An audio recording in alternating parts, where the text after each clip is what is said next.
you have stated that while we must know this ancient history, we must not allow ourselves to get stuck in the past.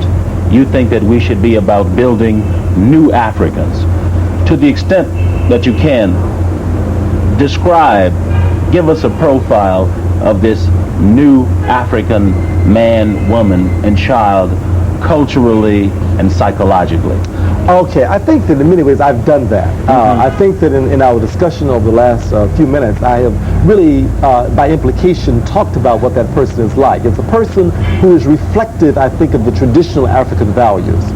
That is, like, concerned about human concerns, concerned about spiritual concerns, concerned about the survival of humanity, concerned about the least among us, and the concerned about bringing justice and order back to the world, concerned about facilitating the tremendous capacity that human beings have to be human, to be civil, to be effective. Okay. The new African is one who takes the leadership in that process, developing ideas, developing art, developing culture, developing media, developing technology, developing business, developing management, developing organizations that somehow facilitate the best in human development everywhere, and working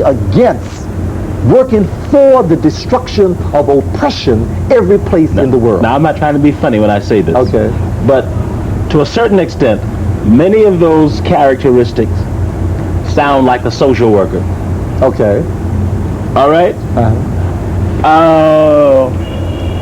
Where does that power element comes in that is going to allow us to deal on a national scale and on a global scale? Okay.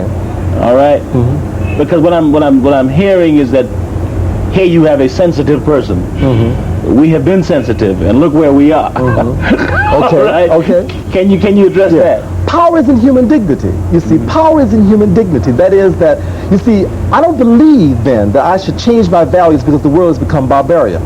You see, I think that's a very serious error, to assume then that the only way to acquire power is to become as barbaric as the currently powerful. But do you not think that we're out of balance now? I believe that we're very much out of balance. We're out of balance because we don't have a balanced picture of who we are. We don't understand that we can be humanly sensitive and also politically and economically powerful.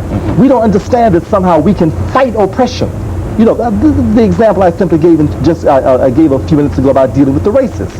That is that we can become warriors and still be humanly sensitive. And I'm saying we have to be both. We have to be willing to fight against oppression wherever it occurs, physically, economically, but also changing the society. 15 seconds. What would you say to the black person who's watching this program with a sense of powerlessness and hopelessness? Go study yourself. And if you study yourself and know who you are, you'll come to love yourself. Well, because of you, we've come to love ourselves more. Thank you. Thank you Appreciate very much. it.